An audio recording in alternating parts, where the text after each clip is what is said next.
नमस्कार, मैं राधे। आज भारतीय भूगोल को श्रृंखला को आगे बढ़ाते हुए आज हम लेके आए हैं हिमालय के ग्लेशियर और हिमालय का महत्व। आज हम बात करेंगे हिमालय के ग्लेशियर के बारे में तथा हिमालय के महत्व के बारे में आज हम लोग जानेंगे। तो जैसे हम जानते हैं कि जो हमारा हिमालय है उत्तरी भाग में ही फैला हुआ है। क्या है? उत्तरी भाग में ही फैला हुआ है। हिंदू कुश पर्वत से लेकर जो कि नामचा बारवा तक क्या है, हिमालय का विस्तार है।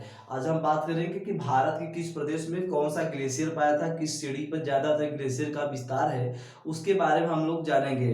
तो एक ज्यादा क्वेश्चन ये पूछा जाता है कि ये मतलब कि ग्लेशियर किस प्रदेश में पाया जाता है, इसके बारे में कौन सा बड़ा ग्लेशियर है और ज्यादातर ग्लेशियर किस क्षेत्र में पाए जाते हैं, इसके बारे में विशेषतर हम लोग बातें करेंगे। और उसके बाद हम बात करेंगे हिमालय के महत्व, हिमालय हमारे भारत के लिए कितनी महत्वपूर्ण है, इसके बारे में हम लोग जानेंगे। तो सबसे पहले हम शुरुआत करते हैं हिमालय के उत्तरी भाग से। उत्तरी भाग में देखिए कौन कौन सा ग्लेशियर स्थित है। ये हमारा आपके सामने मैप बना हुआ है। आज हम मैप के जरिए जानेंगे ग्लेशियर के बारे में। तो सबसे पहले हम शुरुआत करेंगे काराकोरम श्रेणी। सबसे ज्यादा जो ग्लेशियर स्थित है वो काराकोरम में ही स्थित है। तो हम सबसे पहले बात करेंगे Reno glacier. Reno Reno glacier, ये जो रीनो ग्लेशियर है ये काराकोरम श्रेणी में पाया जाता है। जो रीनो ग्लेशियर है यह काराकोरम श्रेणी पर पाया जाता है। उसके बाद करेंगे दूसरा दूसरा है खारदोपीन। खारदोपीन ग्लेशियर, खारदोपीन ग्लेशियर ये भी काराकोरम श्रेणी पर ही स्थित है। उसके बाद करेंगे हम लोग यहाँ पर बालतोरा, बालतोरा ग्लेशियर। बालतोरा ग्लेशियर, जो बालतोरा ग्लेशियर ये भी काराकोरम श्रेणी का ही एक ग्लेशियर है। तो यहाँ पे क्वेश्चन कैसे पूछा जाता है कि बालतोरा ग्लेशियर कहाँ पे स्थित है या किस राज्य में किस केंद्रशासित प्रदेश में स्थित है, इसके बारे में हम लोग जानेंगे। तो जो कि ऊपर का जो भाग है वो लद्दाख है, जो कि हमारा जम्मू कश्मीर और लद्दाख क्या हुआ है, अलग हो चुका है। तो दोनों केंद्रशासित प्रदेश हो गए हैं। आप क्वेश्चन पूछेगा कि किस केंद्रशासित प्रदेश में ये स्थित है या किस श्रेणी पे स्थित है। तो जो बालतोरा है वो लद्दाख यानी काराकोरम श्रेणी पर स्थित है। उसके बाद करेंगे हम लोग यहाँ पर बातुरा। बातुरा बातुरा ग्लेशियर, जो बातुरा ग्लेशियर है ये भी कहाँ स्थित है, काराकोरम श्रेणी पर ही स्थित है। उसके बाद करेंगे यहाँ पर पिन्नास। पिन्हास पिंसाह सॉरी पिंसाह पिंसाह ग्लेशियर ये भी कहाँ स्थित है। जो ये पिंसाह ग्लेशियर है ये भी कहाँ है, ये जम्मू कश्मीर में स्थित है। ये जम्मू कश्मीर में स्थित है पिंसाह। तो इसे यहाँ मैं बता दे रहा हूँ कि जम्मू कश्मीर में, यहाँ पे जम्मू कश्मीर में पिंसाह ग्लेशियर। उसके बाद करूंगा हम बियाफ बियाफ बियाफ ग्लेशियर। जो बियाफ ग्लेशियर है ये भी कहाँ है, लद्दाख यानी काराकोरम श्रेणी पर स्थित है। उसके बाद करेंगे हम लोग चोमोलुंगमा। चोमोलुंगमा,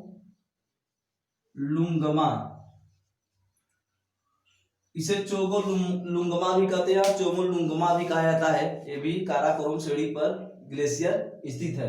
उसके बाद करेंगे हम लोग सियाचिन। सियाचिन ग्लेशियर, जो सियाचिन ग्लेशियर है भारत का सबसे बड़ा ग्लेशियर कहलाता है। जो दूसरा ग्लेशियर है ससाइमिन ग्लेशियर। भारत का सबसे बड़ा ग्लेशियर कौन सा है, सियाचिन ग्लेशियर। और जो दूसरा सबसे बड़ा ग्लेशियर है वो ससाइमिन ग्लेशियर है। तो यहाँ पे इतना जाने कि सियाचिन ग्लेशियर भारत की सबसे बड़ी ग्लेशियर मानी जाती है।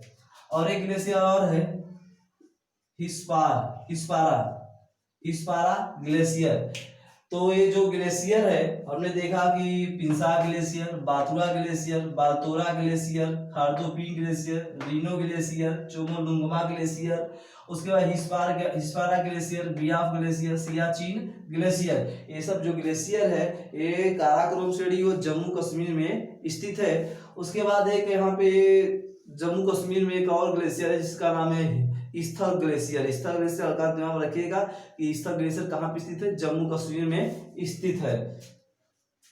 तो स्थल ग्लेशियर कहाँ पे स्थित है, जम्मू कश्मीर में स्थित है। तो हमने देखा कि काराकोरम श्रेणी और जम्मू कश्मीर में स्थित ग्लेशियर के बारे में जाना कि भारत की जो सबसे बड़ी ग्लेशियर है वो कौन सी है, सियाचिन ग्लेशियर। अब हम बात करेंगे हिमाचल प्रदेश। ये हिमाचल प्रदेश है। यहाँ पर हिमाचल प्रदेश में एक ग्लेशियर है सोनापानी। सोनापानी ग्लेशियर कहाँ पे स्थित है? ये हिमाचल प्रदेश में स्थित है सोनापानी ग्लेशियर। उसके बाद करेंगे हम लोग यहाँ पर उत्तराखंड की ग्लेशियर के बारे में जानेंगे। तो जो पहला ग्लेशियर है वह है गंगोत्री ग्लेशियर। ऐसे गंगोत्री ग्लेशियर से गंगा नदी निकली है, यमुनोत्री ग्लेशियर से यमुना नदी निकली हुई है। तो जो ये सब ग्लेशियर है ये कहाँ उत्तराखंड में स्थित है। उसके बाद दूसरा है मिलाप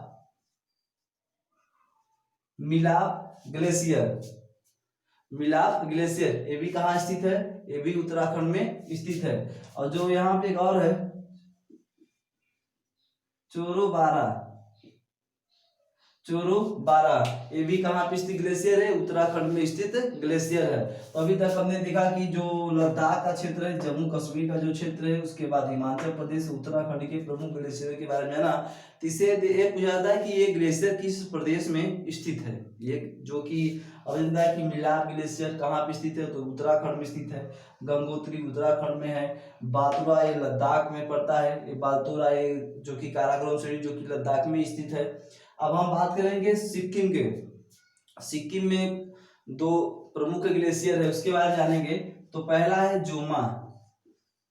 जोमा ग्लेशियर, पहला कौन सा है? जोमा ग्लेशियर। उसके बाद एक और है कंचनजंगा। तो कंचनजंगा पे बहुत से जो कि यहाँ जो श्रेणी है, ये कंचनजंगा जो कि सिक्किम और नेपाल में दोनों, ये जो जोमा ग्लेशियर है और कंचनजंगा जो ग्लेशियर है ये सिक्किम और नेपाल में दोनों में पाया जाता है। तो कंचनजंगा पे ज्यादातर ग्लेशियर ही पाए जाते हैं। तो जो विशेष है सिक्किम और नेपाल के जोमा और कंचनजंगा, ये विशेष ग्लेशियर यहाँ के प्रमुख है यहाँ पे। अब हम बात करेंगे अरुणाचल प्रदेश के ग्लेशियरों के बारे में। तो जो यहाँ पे जो बिचांग ग्लेशियर ये कहाँ पे स्थित है? अरुणाचल प्रदेश में। और ये कहाँ स्थित है? ये उत्तराखंड में स्थित है। तो हमने देखा कि ये बिचांग ग्लेशियर कहाँ पे? अरुणाचल प्रदेश में। उसके बाद बात करेंगे कटांग, ये भी कहाँ पे स्थित है? ये भी स्थित है अरुणाचल प्रदेश में, ये भी स्थित है। उसके बाद करेंगे हम लोग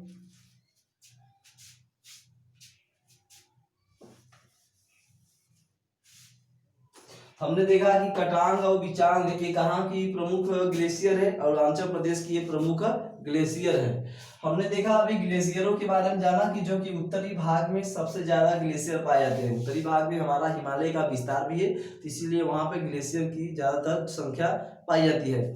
ग्लेशियर नहीं होता क्या है? जो कि बर्फ जो कि पिघलता है तो क्या होती है, उससे नदियों का जो कि निर्माण होता है उसका वहां से उद्गम होता है। तो अब हम जानेंगे कि ये ग्लेशियर हो गया। अब हम जानेंगे हिमालय का महत्व, कि भारत के लिए हिमालय कितना महत्वपूर्ण या कितनी विशेषता है इसकी, भारत में कितनी भूमिका निभा रहा है हिमालय, इसके बारे में जानेंगे। तो पहला है नदी का स्रोत। पहला कौन सा है? नदी का स्रोत।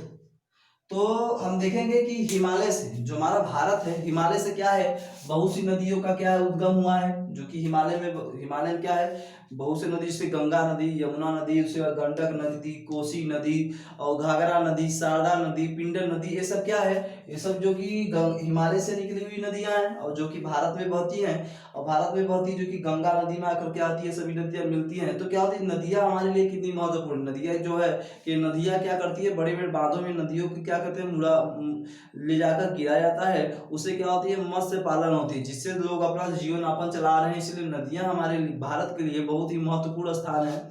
जो कि हिमालय से क्या है, नदियों का ही उद्गम हुआ है। हिमालय से क्या हुआ, नदियों का उद्गम हुआ है। तो इसलिए नदियां हमारे लिए बहुत ही महत्वपूर्ण रहती है जीवन में। तो इससे क्या होती है कि मछली का उत्पादन, ज्यादातर लोग मछली का उत्पादन करके अपना जीवन यापन चला रहे हैं। तो एक किसकी देन है, इसके ये सब सभी हिमालय का ये सब महत्वपूर्ण बात है। जिससे कहा जाए कि हिमालय से निकली हुई नदियां कितनी महत्वपूर्ण है। तो आप जान सकते हैं कि जो भी हिमालय से नदियां निकलती है वो ज्यादातर लिए महत्वपूर्ण है। इन नदियों को ले जाकर बांधों में गिराया जाता है, जिससे मछली उत्पादन होती है और इससे क्या करते हैं, बहुत लोग अपना जीवन यापन करते हैं।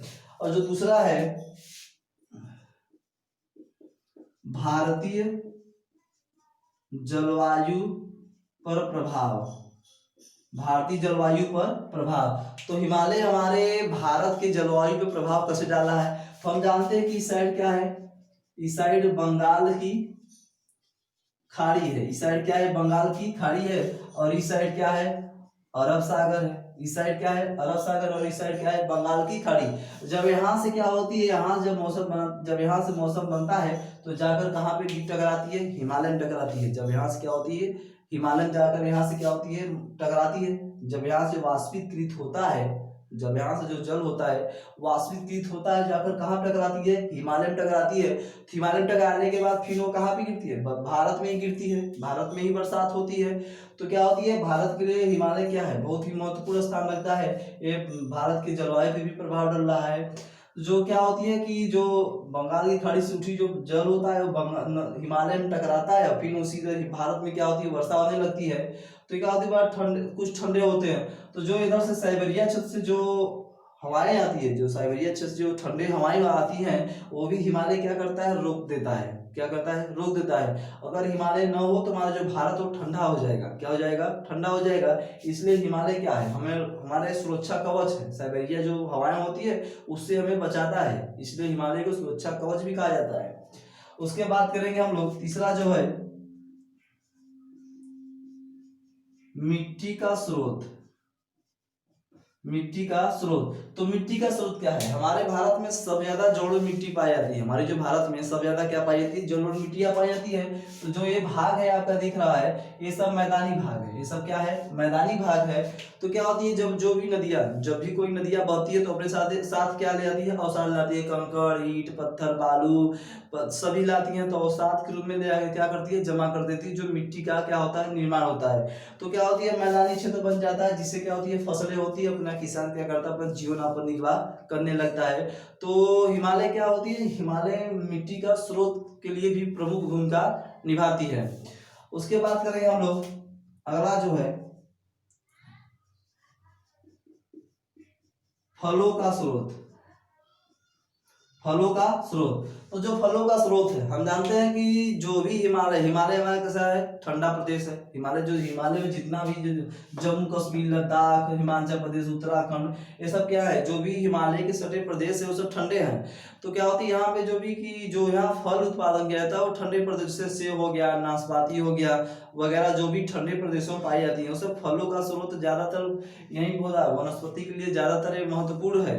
तो फलों का भी जो ठंडे प्रदेशों में जो फल होते हैं वो भी आप जानते हैं, आपकी मार्केट में बिक रहा है। सेब हो गया, तो जो सेब होता है वो गर्म प्रदेशों में नहीं होता, वो सब नाशपाती सेब सब क्या होती है, ठंडे प्रदेशों में उगाए जाते हैं। इसलिए फलों का स्रोत भी हिमालय बहुत ही महत्वपूर्ण स्थान देता है। उसके अगला है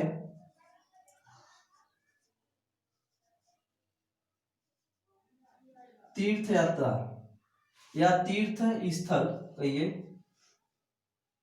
तो तीर्थ स्थल जैसे अमरनाथ हो गया, केदारनाथ हो गया, बद्रीनाथ हो गया, ये सब हिमालय पर ही क्या है, स्थित है। हिमालय के ही पर्वत, हिमालय पर ही क्या है, ये सब स्थित है। तो क्या होता है, तीर्थ स्थल के लिए भी बहुत ही महत्वपूर्ण हिमालय में हमारा है। तो अमरनाथ सब जाते हैं, अपना दर्शन करते हैं, पूजा पाठ करते हैं, बद्रीनाथ जाते हैं, केदारनाथ जाते हैं अपना दर्शन करने के लिए। तो ये सब हिमालय देखा जाए तो तीर्थ स्थल के लिए भी हिमालय क्या है, बहुत ही महत्वपूर्ण है। तीर्थ स्थल के लिए भी क्या है, हमारा हिमालय बहुत ही महत्वपूर्ण है। उसके बाद क्या है कि जैसे क्या होती है, जो टूरिस्ट लोग, जो देश विदेश के लोग आते हैं यहाँ पे पर्यटन करने के लिए, पर्यटन की दृष्टि से भी हमारा हिमालय बहुत ही महत्वपूर्ण है। जैसे श्रीनगर, कुल्लू मनाली, और उसके बाद जम्मू कश्मीर, उसके बाद वैष्णो धाम, ये सब क्या है कि ठंडे प्रदेशों में स्थित है। तो यहाँ पर लोग देश विदेश के लोग अपना पर्यटन करने के लिए आते हैं, यहाँ पे अपना घूमने टहलने के लिए। तो हिमालय यहाँ पर भी बहुत महत्वपूर्ण है। इससे क्या होती है, जो देश विदेश के लोग आते हैं, भारत की आर्थिक स्थिति में बहुत ही महत्वपूर्ण भूमिका निभा रही है। भारत की आर्थिक स्थिति में भी ये लोग क्या कर रहे हैं, बहुत ही महत्वपूर्ण भूमिका निभा रहे हैं। तो ये क्या हो गया, नदी का स्रोत, भारतीय जलवायु का प्रभाव, मिट्टी का स्रोत, फलों का स्रोत, तीर्थ यात्रा, उसके बाद पर्यटन की दृष्टि से भी महत्वपूर्ण है हमारा हिमालय। तो हमने देखा कि ये हमारा हिमालय के प्रमुख ग्लेशियर हो गए, तथा हिमालय कितना महत्वपूर्ण है हमारे भारत देश के लिए। तो आज के लिए बस इतना ही, दीजिए जय हिंद, जय भारत।